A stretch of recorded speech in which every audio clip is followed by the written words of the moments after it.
Polícia do Distrito Federal vai até a Bahia buscar suspeito de grilar lotes milionários. Ele foi preso na casa onde mora, uma mansão que já foi do cantor Bel Marques. Conta mais, Rodrigo Miranda. É isso mesmo, Malta. Ele estava vivendo uma vida de luxo lá na Bahia, vivendo nessa mansão que já tinha pertencido ao Bel Marques, ex-vocalista do Chiclete com Banana. Ele que seria esse empresário, seria... Vamos lá, a gente continua. Já já o Rodrigo volta a falar com a gente. Morre Olavo de Carvalho aos 74 anos de idade. Escritor e influenciador, considerado guru da família Bolsonaro, ele estava em um hospital da Virgínia, nos Estados Unidos, e a causa da morte não foi divulgada. Olavo foi diagnosticado com Covid-19 8 dias atrás. Vicente Pires ganha a primeira unidade de pronto atendimento e já começa hoje a atender a população. A estimativa é de acolher 4.500 pessoas por dia, Kátia Gomes. Exatamente, Malta. Essa já era uma reivindicação antiga dos moradores aqui de Vicente Pires. A região, que já existe há 32 anos, contava apenas com uma unidade básica de saúde. Nesse momento, o governador Ibanez Rocha está aqui na UPA inaugurando, que, como você disse, deve começar logo depois do funcionamento. Ex-secretário de Economia do Distrito Federal, André Clemente, atual conselheiro do Tribunal de Contas do DF, é um dos alvos da operação do Ministério Público que apura possíveis crimes cometidos na contratação do projeto Brasília Iluminada. A estrutura custou 14 milhões de reais. E vem cá, você se sente com a idade que tem? Engana quem pensa que só as pessoas que já passaram dos 60 têm hábitos da galera mais jovem. Tem muito novinho por aí com costumes de quem tem muito mais idade. Na internet eles já até viraram memes. Neste um questionamento, queria saber qual momento da minha vida eu deixei de ser um jovem que adorava sair de casa. Não sei quando é que eu virei também, mas hoje para me tirar de casa é difícil. E Banco Central lança ferramenta que procura o dinheiro que é seu e você nem sabia que existia, tá? Pelo menos 8 bilhões de reais estão depositados em instituições financeiras e tem que ser devolvido para as pessoas jurídicas ou físicas. Será que você tem uma conta bem antiga, que faz tempo que você não movimenta e que sobrou uma graninha lá e você nem sabe que tem? Na edição de hoje eu vou te mostrar como é que você faz para descobrir se tem dinheiro seu esquecido e parado em algum lugar, bastando só você buscar. Isso e muito mais agora, o nosso jornal já começou. Muito bem, em Goiânia, aqui pertinho da gente, a Operação Looping revelou um esquema criminoso que, ao que parece, envolve o nome de vários artistas e influenciadores digitais. O alvo da investigação é um empresário de Goiás, que é o atual proprietário da mansão onde moram Zé Felipe e a influencer Virgínia Fonseca. A casa foi alugada pelo casal e fica num condomínio de luxo em Goiânia. Esse empresário, que está sendo investigado pela Polícia Civil, é suspeito de cometer fraudes em escrituras de terreno. Eu converso agora com o repórter Rodrigo Miranda. O Rodrigo, Zé Felipe e Virgínia não tem nada a ver com a investigação, né? Boa tarde, Malta. É isso mesmo. Os artistas aí, o Zé Felipe, a esposa dele, a Virgínia, não tem nada a ver com esse esquema. Eles alugavam, né, a casa desse empresário, mas a polícia descarta a participação dos artistas nesse esquema que está sendo investigado na Operação Looping. Esse grupo criminoso de grileiros aqui no Distrito Federal, eles estão sendo investigados por tentarem, esse grupo tentar tomar posse de um terreno numa área rural aqui do Gama, de 148 hectares. Esse terreno era avaliado em 9 milhões. Entre 2019 e 2021, eles utilizaram documentos falsos para fazer a venda dessas terras, enganando as pessoas aí. Chegaram a fazer um empréstimo de 400 mil reais, dando essa terra como garantia tamanha a audácia desse grupo, né? Esse empresário que foi preso em Lauro de Freitas, na Bahia, é o cabeça do esquema, pelo menos é o que a investigação aponta. Ele estava vivendo uma vida de luxo, uma vida de rei. Estava morando numa casa na beira da praia, essa casa que já tinha pertencido ao cantor Bel Marques, ex-Chiclete com Banana. Ele também não está sendo investigado pelo crime, né? Mas é uma coincidência aí também. Nesse caso, esse empresário tinha um iate de 900 mil reais, que também foi alvo dessa operação. Então vivia uma vida de rei. Essa operação também chegou a outros empresários, um advogado e um ex-tabelião que falsificava esses documentos, ajudava a falsificar esses documentos. As operações ocorreram aqui no Distrito Federal, em Goiás, Águas Lindas, Goiânia e também em Salvador e Lauro de Freitas, lá na Bahia. Tudo uma operação muito grande, uma operação conjunta da polícia aqui do Distrito Federal. Lembrando, então, nenhum dos artistas envolvidos. E os envolvidos aí nesse esquema, que, lembrando, o empresário foi preso porque ele estava com um porte ilegal de arma no momento da abordagem, né, dos mandados de busca. E uma outra pessoa que também foi alvo desse mandado de busca foi preso porque estava com um pé de maconha. Esses dois, então, acabaram presos. Os envolvidos podem responder pelos crimes de falsidade ideológica, falsificação de documentos, uso de documento falsificado, lavagem de dinheiro e associação criminosa, uma pena que pode chegar a 25 anos de prisão. Então, um esquema de grilagem no Gama, mais um esquema de grilagem aí que a polícia tenta desarticular, pelo visto conseguiu, né, envolvidos no Distrito Federal, fora da capital do país também. O delegado responsável pela operação falou com a gente, vamos ouvir agora.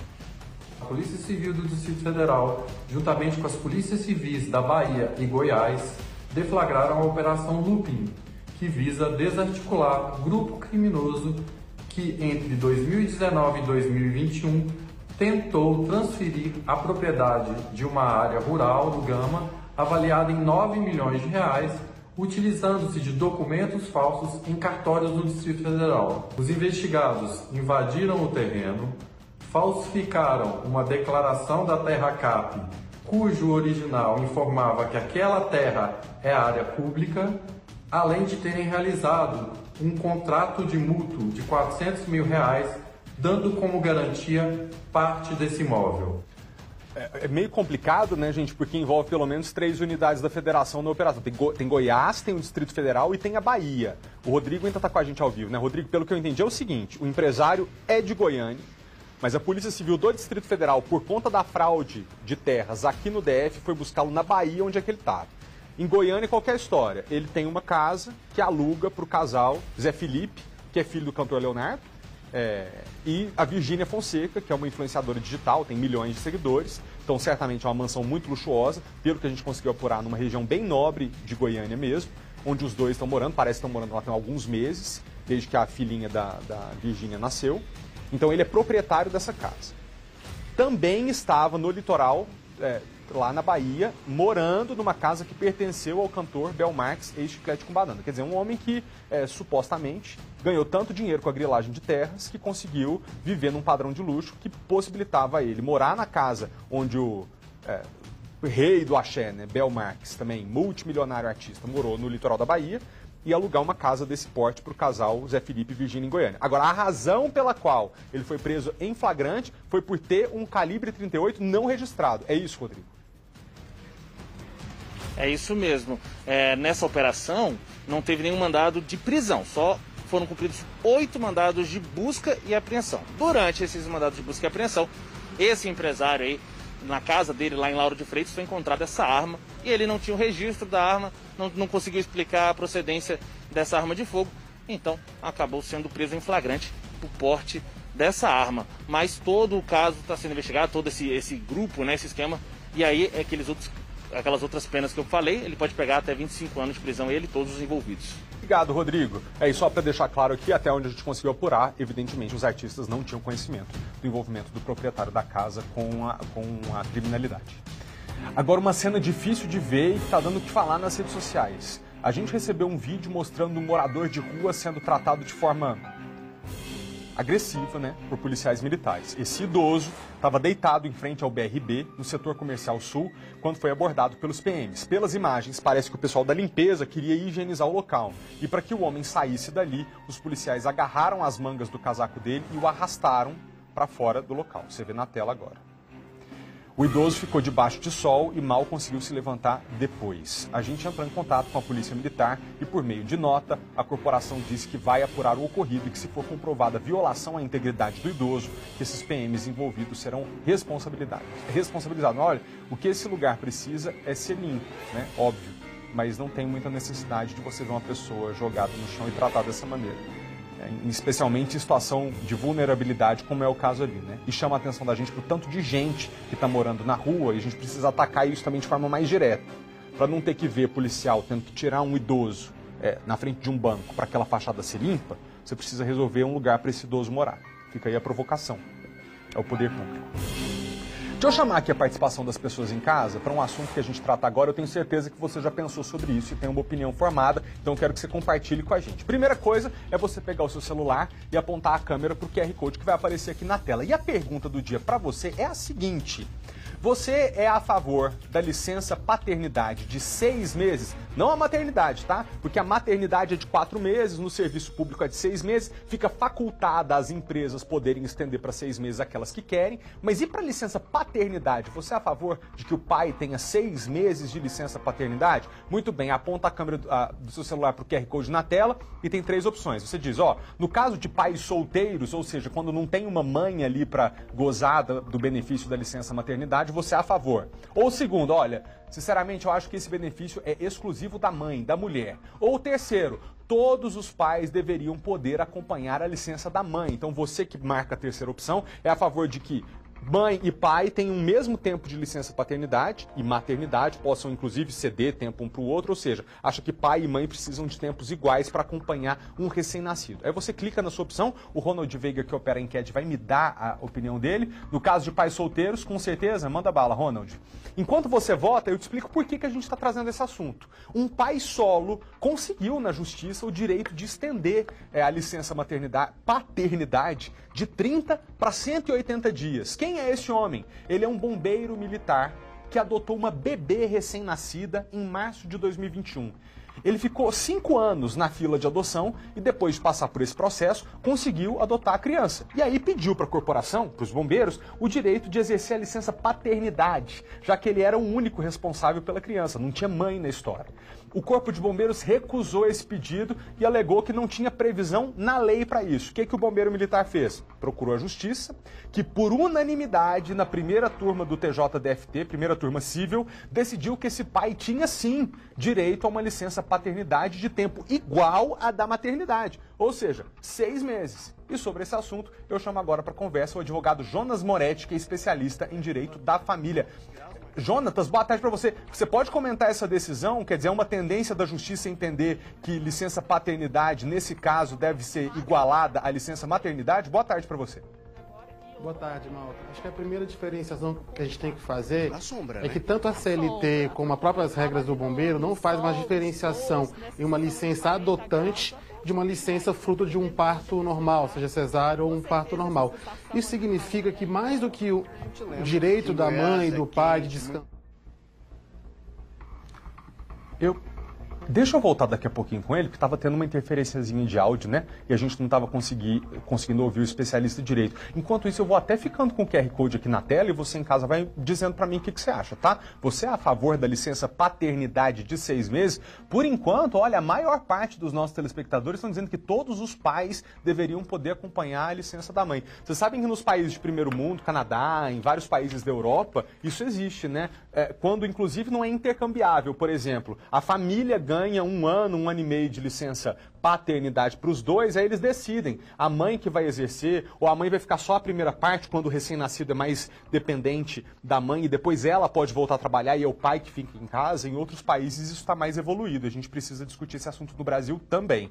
Enquanto isso, para a gente retornar com o especialista, eu sigo as notícias aqui do dia. Em Águas Claras, parte de um supermercado foi interditado pelo PROCON. Os fiscais foram lá conferir denúncias de consumidores e aí não deu outra. Eles encontraram produtos impróprios para consumo e que estavam à venda. A refrigeração de vários produtos congelados estava inadequada, fora dos padrões indicados na embalagem. Isso configura crime contra as relações de consumo. Um dos denunciantes relatou que quando abriu uma embalagem de carne, verificou que estava estragada.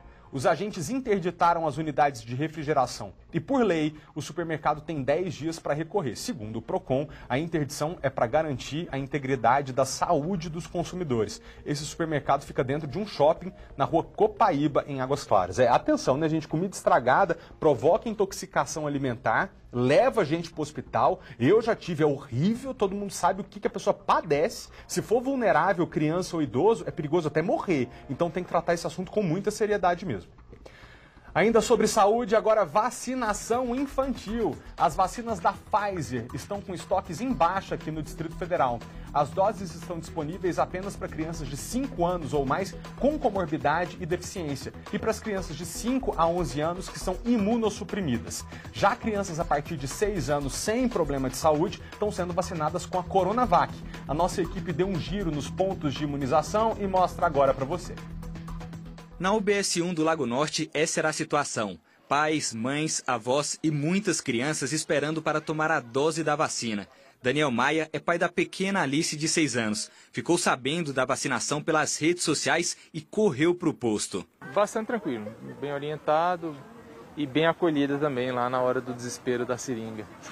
A Silvana, mãe do Lucas, chegou no início da tarde. Esperou algumas horas e logo o filho estava vacinado com a Coronavac. Uma vacina que a gente está esperando há muito tempo, então eu conversei com ele antes e ele não teve resistência nenhuma, foi rapidinho, nem chorou. Segundo a Secretaria de Saúde, há estoque de mais de 500 mil doses de Coronavac na rede de frio. Mas a situação da Pfizer é diferente. Por isso, por enquanto, por causa do baixo volume de doses, a Secretaria decidiu que vacinas da Pfizer apenas para crianças de 5 anos com comorbidades e deficiência e crianças de 5 a 11 anos que sejam imunossuprimidas. Já crianças a partir dos 6 anos, sem problemas de saúde, foram vacinadas com Coronavac.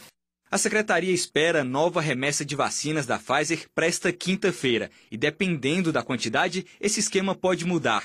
Essa infectologista explica que não há diferença quanto à eficácia das vacinas. Tanto a Pfizer quanto a Coronavac garantem a imunização contra a Covid. A Coronavac ela é feita de vírus inativado, uma tecnologia antiga e consolidada, utilizada há vários anos em outras vacinas. E a vacina da Pfizer se baseia em tecnologia de RNA mensageiro, que simplesmente utiliza a proteína de superfície do vírus. Ambas foram aprovadas em relação à segurança, eficácia e à qualidade para adultos e crianças. Inclusive, eu já vacinei os meus filhos, um com a Pfizer e outro com a Coronavac. Todos os dias, a Secretaria de Saúde divulga no próprio site os postos que oferecem a vacinação infantil. É só acessar a aba Pontos de Vacinação. De acordo com dados da Codeplan, o Distrito Federal tem pouco mais de 230 mil crianças a partir dos 6 anos que podem ser vacinadas. Só doeu um pouquinho, eu nem fiz cara de triste nem chorei. E por que você decidiu se vacinar? Pra ficar protegido, né? É um processo de proteção coletiva. Quando eu me vacino, eu protejo o outro e o outro se vacina, protege a mim e todo mundo vai ficando protegido. Nesse momento, a situação que a gente está aí, que uma hora espero parar com toda essa questão da pandemia, né? Mas eu acho que a solução é a vacina. Vai ser assim, a gente vai vencer. Todo mundo se vacinando. Vamos voltar a falar da licença paternidade. O Jonatas Moretti está de volta com a gente ao vivo. Obrigado, Jonatas, por ter aguardado. Foi só um probleminha que a gente precisou ajustar. Você estava dizendo, então nas corporações já não há mais a diferença, né? De licença paternidade, maternidade, era isso mesmo? Não, tanto na CLT como na legislação dos bombeiros, não há mais diferença de uma licença maternidade e paternidade, fruto de um parto natural ou cesárea, de uma licença adotante. Isso significa que a licença não é só um direito para o pai e para a mãe, mas fundamentalmente é um direito da criança de conviver com os seus familiares, pai e mãe, nesse primeiro momento de vida ou nesse primeiro momento de chegada à família adotiva. Portanto, não há justificativa para uma criança que teve como pai adotivo apenas o pai, apenas um genitor, não ter o direito de conviver com o seu pai pelo período de 6 meses, como teria uma criança que foi adotada por um pai e por uma mãe. Entendi, quer dizer, a justiça parte do pressuposto que quem tem direito a 6 meses de licença não é primordialmente o pai ou a mãe, mas sim a criança, né? Que tem o direito de ser acompanhada ali no começo da vida pelo tempo necessário para que possa se desenvolver bem. Exatamente. Inclusive, o que muitos estudiosos têm defendido e alguns países já adotam é acabar com a licença paternidade e maternidade e criar a licença paternal. Ou seja, você cria um período de 6 meses, 8 meses, em que o pai e a mãe vão se revezando nesse período de cuidado. Isso faz com que a criança tenha contato com o pai e com a mãe e também evita um outro problema, que é o preconceito com a mãe em vários locais de trabalho, que às vezes tem que abrir mão de uma ascensão na carreira para ser mãe. Então resolve 2 problemas, maior proteção para a criança e um problema discriminatório que existe no mercado de trabalho. Uma seguradinha aí, porque olha só, as pessoas estão participando com a gente, esse telespectador não quis se identificar, mas disse o seguinte: a sociedade dá pouco valor ao papel do pai, porque muitas vezes eu fui pegar a fila preferencial com meu filho pequeno de colo e as pessoas ficam olhando com cara feia. Outro diz o seguinte, ó, raríssimo um pai que quer acompanhar um bebê recém-nascido. Geralmente esse fardo é só da mãe. Então essa pessoa concorda com o caso de pais solteiros e não quando a mãe está presente. A Adriana diz o seguinte, eu acho que o pai solteiro tem direito e a mãe também. Acho necessário quando realmente o pai vai fazer o acompanhamento durante esse período. Conta pra gente, Jonatas, nos países mais desenvolvidos, onde a legislação já protege de forma mais efetiva as crianças, porque, mais uma vez, a gente está tratando de um tema que não é o pai ou a mãe que se beneficia com isso, mas sim a próxima geração, estamos cuidando das pessoas que vão se tornar a população adulta daqui a um tempo. Como é que já é feito? Dá um tempo maior para que o casal, muitas vezes, decida, né, se é a mãe que vai gozar do benefício, se é o pai que vai gozar do benefício e a mãe vai voltar para o mercado de trabalho? Exatamente. Em regra, as licenças são um pouco superiores a 6 meses, como ocorre no Brasil. Então, e nesse período de 6, de 8 meses ou de 1 ano, eles podem revezar. Então, nos primeiros 3 meses fica a mãe, pelo esse período de amamentação, depois o pai fica mais 2 meses, depois retorna a mãe. Então, é uma escolha não do patrão ou não do Estado, no caso do servidor público, mas sim uma escolha dos pais, do pai e da mãe, de como melhor de fazer essa divisão de licença e de cuidado com o recém-nascido. Certo, muito obrigado pelas explicações. Eu gostaria de ir direto para o resultado da pesquisa para a gente ver o que o nosso telespectador votou. A pergunta foi, você é a favor da licença paternidade de 6 meses? Lembrando que o Jonatas mencionou aqui com a gente agora na discussão que a discussão está evoluindo para licença paternal, né, que possa ser usufruída por pai e mãe. Mas a nossa pergunta hoje foi paternidade de 6 meses. E 60% dos telespectadores dizem todos os pais deveriam poder acompanhar a licença da mãe. 29% dizem nos casos de pai solteiro, com certeza. E 1 de cada 10 telespectadores diz que acha que esse é um direito exclusivo da mãe. Muito obrigado a você sempre pela participação e obrigado, Jonatas, por estar aqui com a gente. Muito bem. De uns dias pra cá, até que o sol resolveu aparecer, né? Muita gente já estava cansada da quantidade de chuva que marcou essas últimas semanas. Então, aquele aguaceiro todo tirou do sério também os agricultores, porque a chuva em excesso prejudicou a plantação e o resultado foi sentido no bolso do consumidor. Foi um fim de ano atípico. Para se ter uma ideia, o mês passado choveu 41% a mais do que era esperado. Por causa disso, dezembro levou o título de mais chuvoso dos últimos 7 anos. Tanta água assim tem atrapalhado a vida de agricultores locais. E isso, evidentemente, traz prejuízos à agricultura, principalmente às hortaliças, né, com destaque aí para as folhosas, que sofrem esse impacto por não conseguirem crescer, os agricultores não conseguem manejar o solo, fazer os novos plantios. O excesso de chuvas aqui no DF causa um efeito dominó, porque afeta desde a produção até a entrega dos produtos. O resultado é a falta ou mesmo a queda de qualidade do que chega aos supermercados, o que acaba impactando diretamente na mesa do consumidor. Pois é, toda essa dificuldade já é sentida no Ceasa. Por conta disso, os preços deram uma disparada. Os estragos nas produções causados pelas chuvas fizeram com que a média geral dos preços subisse mais de 12% se comparado ao mês anterior. As frutas tiveram variação superior a 14%, legumes ficaram 8% mais caros e verduras tiveram alta de 18%. Mas a boa notícia é que as coisas devem se normalizar em breve. A tendência é que essa pressão que aumentou no final do ano, ela seja reduzida até o final do primeiro trimestre do ano de 2022. Cabe então aos consumidores fazer a sua pesquisa, tentar observar os melhores locais para adquirir os seus alimentos e também sempre seguir o ciclo das frutas e verduras para ir variando durante o ano. E o sol tava precisando chegar até pra gente voltar a secar roupa, né, gente? Porque eu lavava um edredom, botava pra secar, uma semana o edredom tava úmido, quase mofado.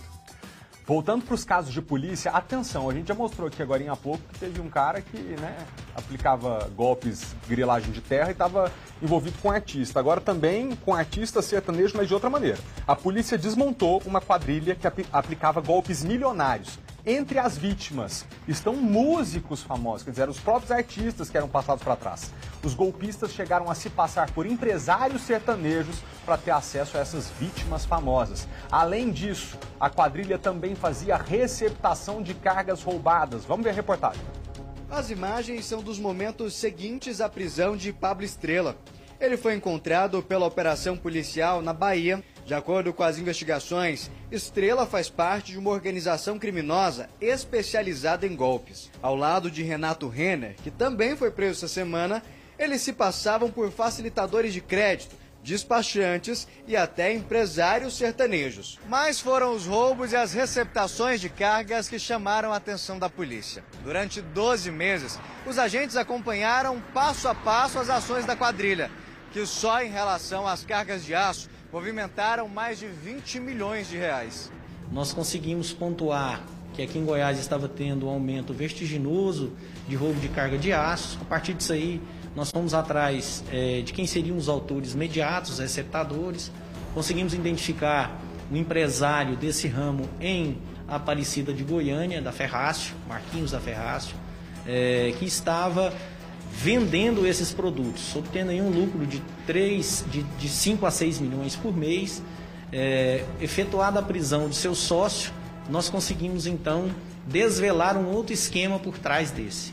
Segundo o delegado, o empresário Manuel Lima, que ainda está foragido, seria o chefe do esquema. Conhecido também como Marcos da Ferrácio, ele usava outros 3 nomes e teria aplicado golpes, inclusive em artistas nacionais da música sertaneja. Eles adquiriam uma confiança muito rápida dessas vítimas, apresentavam-se como pessoas idôneas. Agora, nesse momento, encontra-se foragido apenas o Manuel, que é o Marquinhos da Ferrácio. Nós temos, estamos com todo o efetivo da Polícia Civil da DECAR, em conjunto com a PRF, com a Polícia Militar, nos auxiliando na localização e prisão dele. E sobre este caso, a gente vai ao vivo agora para Goiânia, onde a repórter Rosaine Ferraz tem as outras informações. Rosaine, seja bem-vinda a Brasília mais uma vez. Os envolvidos nesse golpe vão se pronunciar? Boa tarde para você.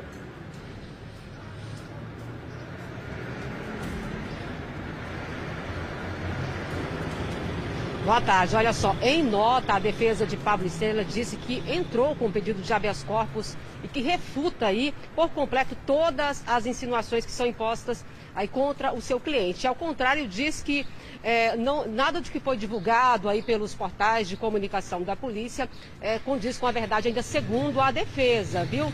Em relação ao outro suspeito aí, nós não conseguimos contato para saber aí o que ele tem a dizer sobre essas investigações por parte da Polícia Civil, viu? Eu volto com você. Obrigado, Rosane, pelas informações. Morreu o escritor Olavo de Carvalho aos 74 anos de idade. Ele, que foi considerado guru intelectual da família Bolsonaro, estava num hospital da Virgínia, nos Estados Unidos, e a morte foi divulgada no Twitter do próprio Olavo. O repórter André Anelli tem as informações e fala com a gente agora ao vivo. André, apesar da causa da morte não ter sido divulgada, existe a suspeita de que tenha sido em decorrência da Covid-19, porque ele foi diagnosticado alguns dias atrás, não é isso? Boa tarde. Oi, Malta, boa tarde para você, boa tarde a todos. Oficialmente, a causa da morte ainda não foi confirmada. Mas no último dia 16, como você disse, Malta, o escritor Olavo de Carvalho já havia testado positivo para a Covid-19. Ele que inclusive estava afastado das atividades como professor por conta disso. Ele era também um negacionista da eficácia das vacinas e ainda desdenhava da gravidade da pandemia frequentemente. Aqui em Brasília, a morte dele provocou bastante comoção entre políticos, principalmente apoiadores do governo do presidente Jair Bolsonaro. Começando então pela repercussão com a família Bolsonaro.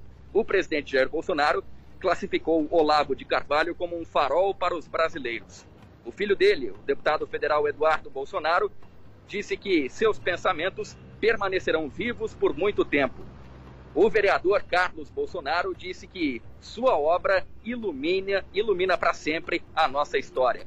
Houve repercussão também entre ministros. O Nix Lorenzoni, do Trabalho e Emprego, disse: ensinamento e luta em defesa da liberdade permanecerão para sempre.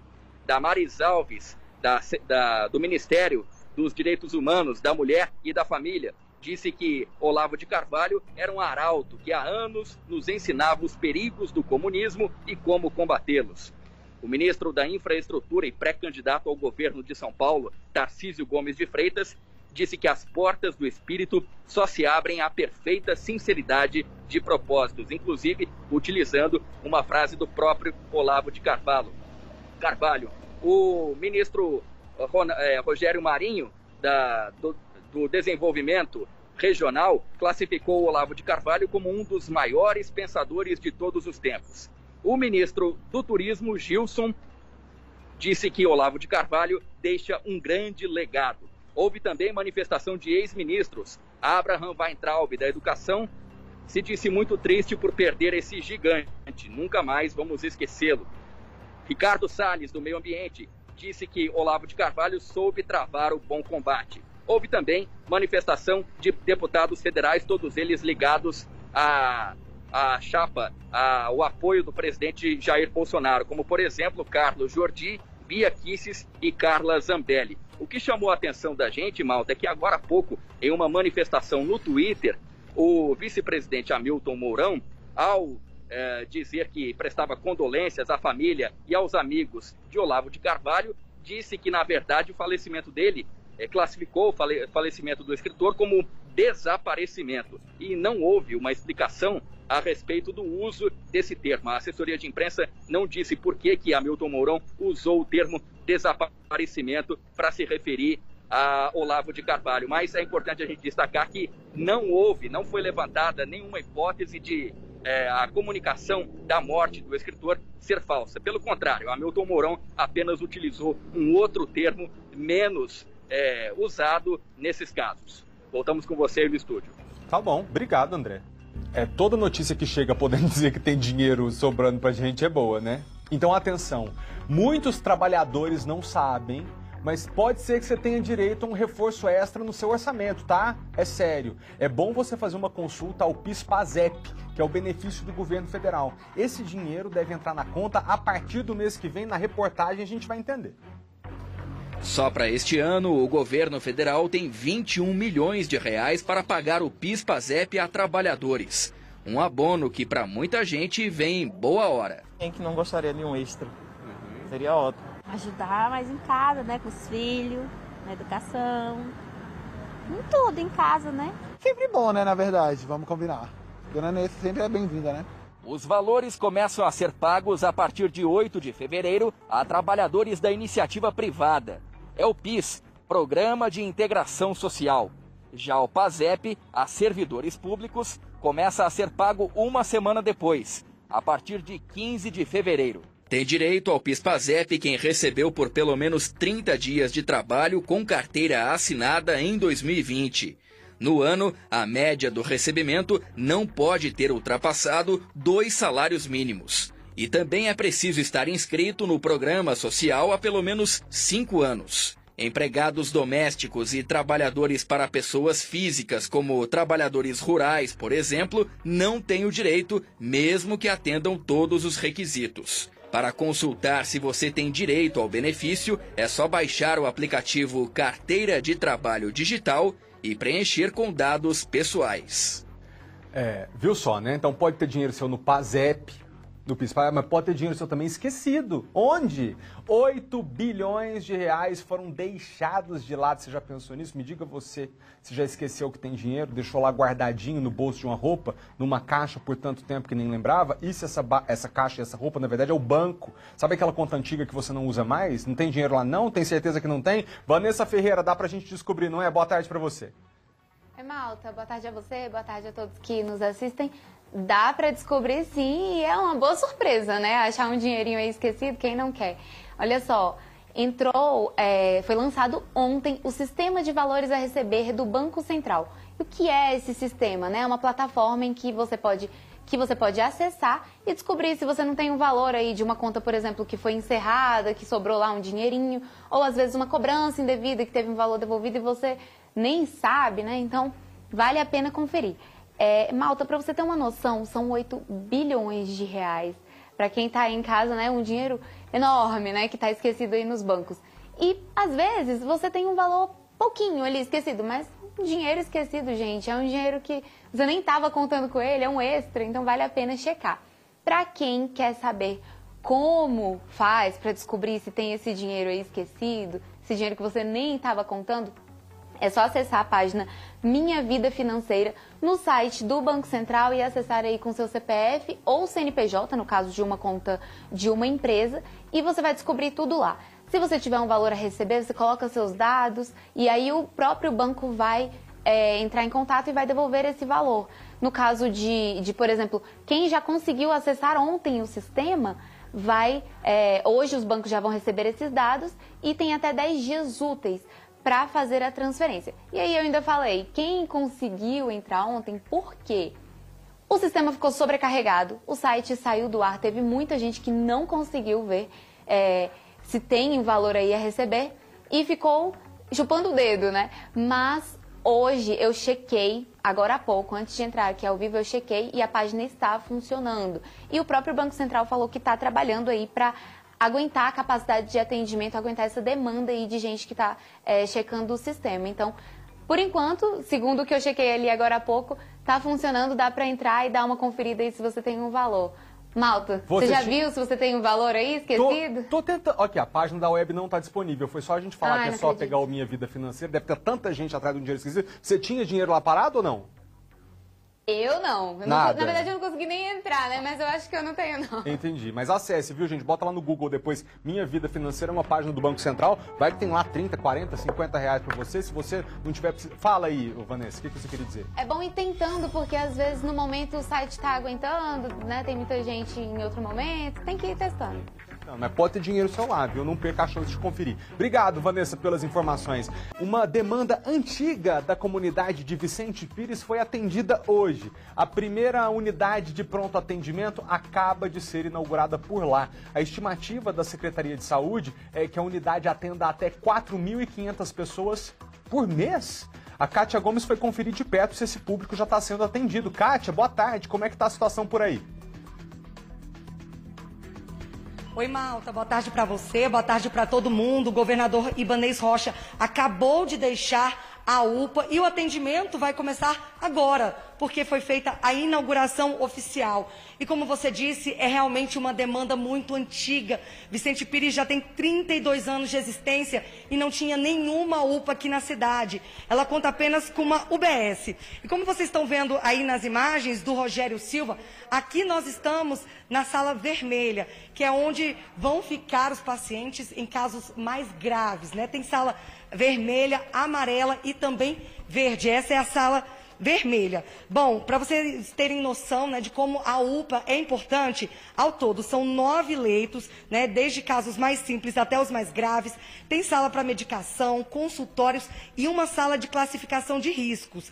A unidade também está equipada para realizar exames laboratoriais de urgência, eletrocardiografia e raio-x. Aqui os médicos eles vão prestar socorro, prescrever medicamentos e exames, e aí eles analisam como é que está o estado de saúde do paciente, se eles serão encaminhados para um hospital, se precisam ficar aqui de repouso por 24 horas, né, em recuperação, ou se eles podem ser liberados de imediato. O investimento aqui foi bastante alto, foi 7 milhões de reais entre a obra e também todos os equipamentos aqui da UPA. E, Malta, vai ser importante essa UPA porque ela vai desafogar todo o atendimento da região sudoeste, né? A região sudoeste, ela atende Taguatinga, Vicente Pires, Águas Claras, Arniqueira, Recanto das Emas e Samambaia. Então, é um importante ganho aqui para a população de Vicente Pires, que já aguardava por uma UPA há 32 anos. Malta, eu volto com você. Muito obrigado, Kátia, pelas informações. Boa notícia que a gente traz para a população de Vicente Pires e também para todo mundo que mora ali em volta, né, que pode ter um ponto mais próximo de acesso à saúde pública se for necessário. Obrigado, Kátia. Bom, essa é uma notícia muito triste, porque a gente não pode deixar passar batido, né? Quase um mês sem a gente ter que falar desse tipo de coisa aqui, mas aconteceu. O primeiro feminicídio de 2022 no Distrito Federal foi em Santa Maria, no último sábado, mas só agora a polícia confirmou que se trata mesmo de um feminicídio. O Rodrigo Miranda está na delegacia que investiga esse caso e conta pra gente. Ô Rodrigo, como é que a polícia desvendou esse crime? Olá, Malta. A polícia estava investigando aí, né, essa morte desde o final de semana, quando aconteceu a morte de Eliuda Veloso, de 35 anos. E a polícia chegou a um suspeito. E nesta segunda-feira foi até a rua dele e ele acabou sendo preso. Lá na rua dele estava tranquilo. A suspeita agora é se ele conhecia essa mulher, porque esse caso está sendo tratado como feminicídio, mais um caso de feminicídio no Distrito Federal, o primeiro deste ano. Para a gente entender melhor essa história, Malta, eu estou aqui com o delegado Paulo Galindo, que é o responsável por essa investigação, vai falar com a gente agora. Delegado, uma boa tarde para você. O Malta até começou perguntando, né, como é que vocês chegaram até ele. Foram os vizinhos que relataram? Eles tinham já alguma proximidade, a Eliuda e esse autor desse crime? Até o momento nós não temos informações claras sobre o nível de proximidade que ele tinha com a vítima. Desde que houve o crime, nós iniciamos as investigações e, ouvindo pessoas que estavam próximos ao local dos fatos, nós fomos colhendo as informações até que chegamos nesse possível suspeito. Como é que ocorreu esse crime, né? Foi no final de semana, mas como é que vocês passaram a deduzir que poderia ser um feminicídio? Nós realizamos essa investigação muito a partir do depoimento de algumas testemunhas. E uma testemunha bastante próxima do local onde houve o crime, ela nos relatou que durante a realização do crime, por várias vezes o autor gritou: "Cala a boca, vagabunda! Não quero escutar mais você, fica calada, sua vagabunda!" E esse tipo de atitude, esse menosprezo pela condição de mulher, caracteriza o feminicídio. Perfeito. E esse homem já tinha passagens, por exemplo, Maria da Penha, né, na polícia, né? Sim, ele já possui várias passagens, muitas por roubo e também, salvo engano, 2 passagens por Maria da Penha. Um homem perigoso, né, que envolvido, mas estava solto aqui na região, né? Sim, nós consideramos como de alta periculosidade, né? Ele já esteve por vários anos preso por crime de roubo, que é um crime cometido com violência ou grave ameaça. E com base nessas informações, né, nesses antecedentes, nós inclusive pedimos a prisão preventiva dele. O que ele falou em depoimento à polícia? Se mostrou arrependido em algum momento? Admitiu conhecer ela ou ficou em silêncio? Ele em nenhum momento confessou o crime, mas ele se apresentou, as expressões dele eram expressões de pessoa arrependida, né? E agora? E por várias vezes ele entrou em contradições no depoimento dele. E quais são os próximos passos daqui para frente antes dessa investigação? Nós temos alguns exames que estão sendo realizados ainda por parte do IC, por parte do IPDNA, com elementos que foram colhidos no local do fato. E nós aguardamos agora o resultado desses exames, desses laudos. Perfeito. É isso, as informações aqui com o delegado, Malta. Então, mais um crime de feminicídio no Distrito Federal, o primeiro deste ano, né? Quase passamos de janeiro aí sem esse tipo de crime aqui na capital do país. Muito obrigado, Rodrigo. Agradeço por gentileza, viu, ao delegado por participar com a gente. Ainda no mesmo tema, em Braslândia, policiais civis e bombeiros, com a ajuda de cães farejadores, encontraram o corpo de uma mulher de 23 anos de idade. Essa mulher estava desaparecida, fazia 20 dias. O ex-marido era o principal suspeito pela morte dela. Se essa suspeita se confirmar, aí terão sido 2 feminicídios nesse ano no Distrito Federal. O cadáver foi encontrado dentro de um poço no setor rural Maranata. Estava coberto por terra, já em estado de decomposição. Segundo os bombeiros, o local fica próximo da casa onde ela morava com o então companheiro, em uma chácara. O ex-marido foi ouvido na delegacia de Braslândia na semana passada. Até então, a jovem ainda não havia sido encontrada. Quando confrontado com vários elementos de prova já angariados pela nossa investigação, ele entrou em contradição por inúmeras vezes, apesar de que manteve, negando a autoria de qualquer envolvimento com o desaparecimento dessa menina. Já no dia posterior a essa oitiva, ou seja, na sexta-feira da semana passada, dia 21, ele foi encontrado morto no interior de uma de suas chácaras. Ele se suicidou, se enforcou. Ainda segundo o delegado, o rapaz que tirou a própria vida no dia seguinte ao depoimento era possessivo, ciumento e não aceitava o fim do relacionamento. Deixa eu mudar de assunto, porque parece que a notícia é boa, chega de fora do Brasil, eu tenho que até ler para ver se é isso mesmo. Com mais de 40 milhões de casos de Covid desde a chegada da Omicron ao continente, A Europa pode ser que veja o fim da pandemia ainda esse ano. Foi o que disse o diretor regional da Organização Mundial da Saúde. Se vai terminar por lá, eu espero que termine por aqui também. Vamos ver a reportagem. Quer jantar fora, ir a um bar, a um teatro, ao jogo do seu time? Só entra quem for vacinado. Nem testes negativos são mais aceitos. A nova lei começou a valer nesta segunda-feira na França, dia em que boa parte da Europa viu o ritmo de infecções diminuir. Mas até março, 6 em cada 10 europeus já terão sido contaminados, estima a Organização Mundial da Saúde.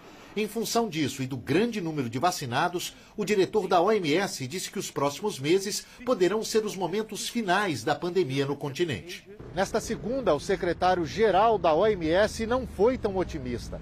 Ele afirmou que é perigoso falar em momentos finais da pandemia e achar que a Ômicron será a última variante. Lembrando que as circunstâncias atuais... Aí nós vamos dar conta de segurar toda a saúde do Distrito Federal. Nós estamos ingressando com em torno de 10 leitos todos os dias na rede pública, que vem dando para a gente o suporte necessário para atender a população. O presidente Jair Bolsonaro sancionou com vetos o orçamento federal para esse ano. Mesmo com a previsão de maior arrecadação da história, o ano deve terminar no vermelho, com um rombo de 79 bilhões de reais nas contas públicas. O presidente Jair Bolsonaro manteve os 4 bilhões e 900 milhões de reais para gastos com o fundo eleitoral. Também ficaram no orçamento 16 bilhões e meio para as emendas de relator, que no ano passado chegaram a ter o pagamento suspenso pelo Supremo Tribunal Federal por falta de transparência. O orçamento sancionado traz ainda a previsão de 1 bilhão e 700 milhões para o reajuste de servidores. Mas, por enquanto, o governo não bateu o martelo sobre quais categorias serão beneficiadas com o reajuste. A vontade do presidente Jair Bolsonaro é reestruturar as carreiras policiais. Mas a decisão foi adiada com o temor de que outras categorias de servidores públicos façam novos protestos e até recorram à justiça para reivindicar os mesmos direitos. Por ser ano eleitoral, o governo tem até abril para resolver a questão. O presidente de todas as categorias. O governo não apontou nenhuma recomposição sequer das perdas inflacionárias, que já passam de 28% desde o último reajuste para grande parte do funcionalismo em janeiro de 2017. O vice-presidente Hamilton Mourão disse que o espaço aberto no orçamento para reajustes é pequeno.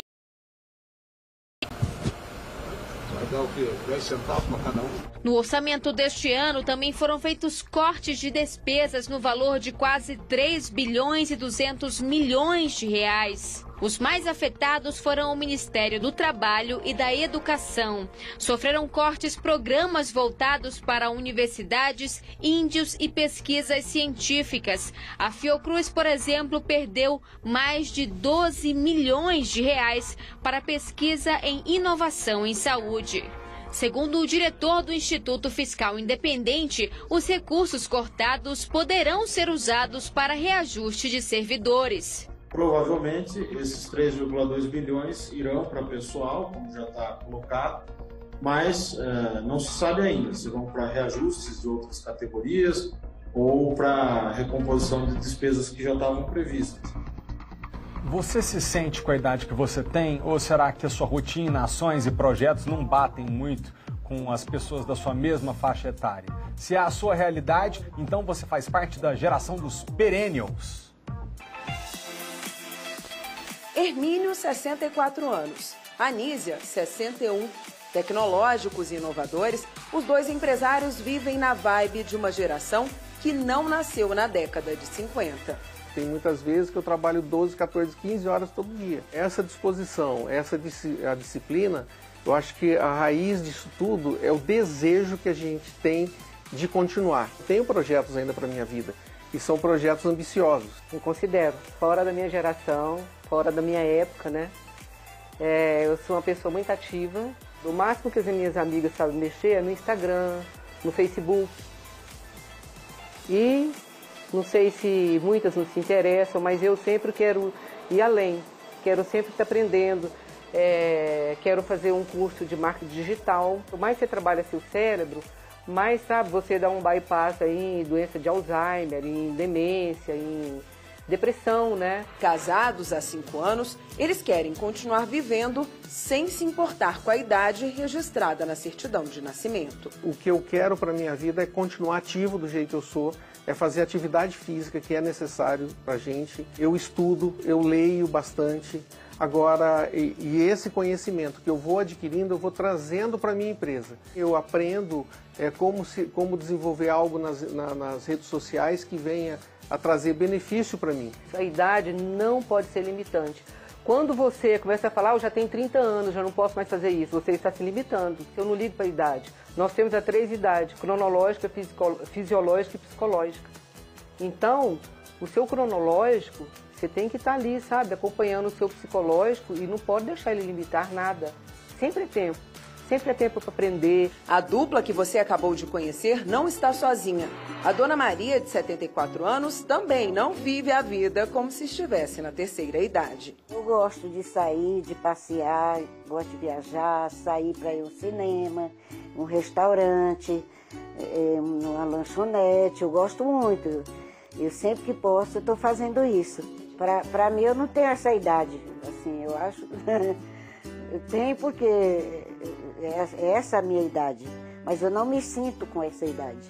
Eu faço as minhas coisas em casa, tranquila, não sinto dores, eu quase não tenho dores. Minha mãe, ela é super jovial, eu sempre acho que ela sempre fez as coisas não conforme a idade dela. Ela é ousada, ela é destemida, gosta de novidade, gosta de conhecer coisas novas, gosta de passear, de viajar, tudo que está ligado a viver intensamente. E eu admiro bastante isso nela. Mas o que as 3 pessoas que você acabou de conhecer têm em comum?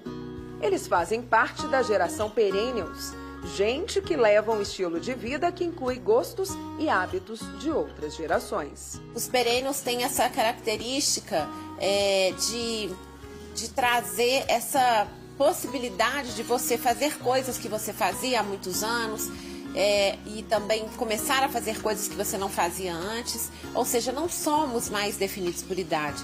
Talvez mais do que falar sobre os perennials, a gente devesse falar sobre um valor muito importante que a gente vai ver cada vez mais nesse mundo de hoje, que é a intergeracionalidade. É a gente entender que o que une as pessoas não é a idade, e sim aquilo que é importante para elas, os valores, os propósitos, as coisas que são interessantes. Mas se engana quem pensa que só as pessoas que já passaram dos 60 têm hábitos da galera mais jovem.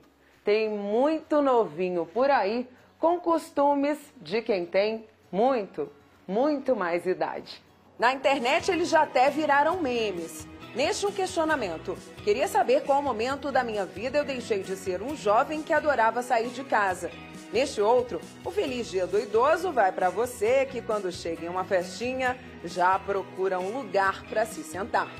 O Daniel, de 19 anos, nem tá nesse cansaço todo, mas até hoje nunca pisou em uma balada. Caseiro, o gosto musical dele também não é assim tão atual. MPB, assim, ou uma coisa mais folk, Bob Dylan, Johnny Cash, Zé Ramalho. E você, define seus projetos e hábitos de vida de acordo com a sua idade ou faz tudo o que gosta sem se preocupar com o ano em que nasceu? Existem velhices e velhices. Nós não somos pessoas homogêneas em idade alguma. Nós somos seres absolutamente individuais, né? E a gente não pode ser colocado em caixinhas. Então, cada vez mais, a gente vai ser enxergado como um indivíduo e a idade vai ser só mais uma das nossas características. Tchau, pessoal. Até amanhã.